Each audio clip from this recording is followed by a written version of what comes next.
2024 is going to be a turning point in the history of global geopolitics, and this is for sure, and I can be 100% sure about this because several astrological parameters are pointing towards this, and this time I'm really sure about this.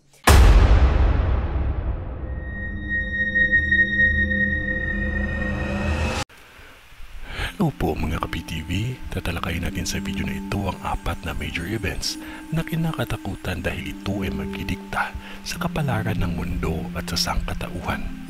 Pati Pilipinas madadamay sa susunod na taon. Pero kung ikaw ay hindi pa nakasubscribe sa aking channel, baka naman.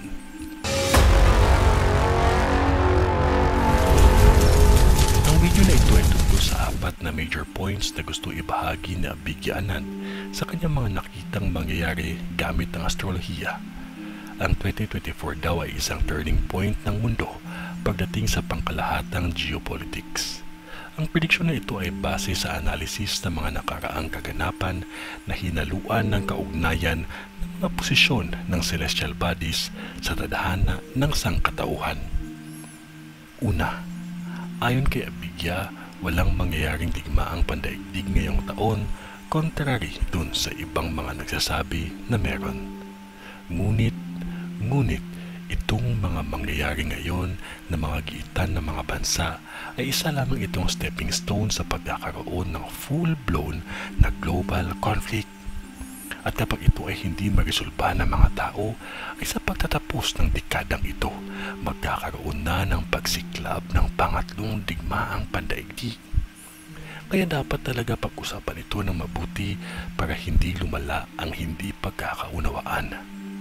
Ang mga taong involved sa pagdidesisyon sa mga mangyayari ngayong Abril ng 2024 ay magkakaroon ng malaking parte sa magaganap sa 2029 hanggang 2031. At sana nga hindi ito hahantong sa kinakatakutang digmaan. Susunod na taon na 2025 ay magkakaroon ng madugong pangmalawakang pagpatay o pagpaslang sa mga tao. Ngunit ito ay hindi ibabalita. Magkakaroon kasi ng cover-up kumbaga. At news blackout talaga ito. Ito ay sa kadahilanan na may ganito nang naganap dati noong ang Saturn at Rahu ay malapit sa isa't isa at ito ay sa taong 1968. Dito kasi sa panahon nangyari ang digmaan sa Vietnam. Ang mga sundalo ng Amerika ay gumawa ng kahindik-hindik na pagpaslang ng napakadaming buhay na hindi isinapubliko at itinago talaga sa matla. Ganitong klaseng kaganapan ang magaganap sa taong 2025 at meron si Abhigya Anand na astrological at historical cycle na ebidensya para dito. Sa 2025 din magkakaroon ng panibago, malakas at nakakawasak na pagtest ng mga armas o bomba. Isa itong pagsusuri ng teknolohiya na hindi pa kailanman natin nakita. At magkakaroon din ng malaking posibilidad ng malakas na pagyanig sa karagatan.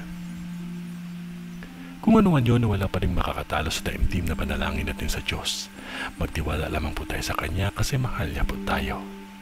Sa ngalan ng Diyos Ama, ng Diyos Anak, at ng Diyos Espiritu Santo. Amen.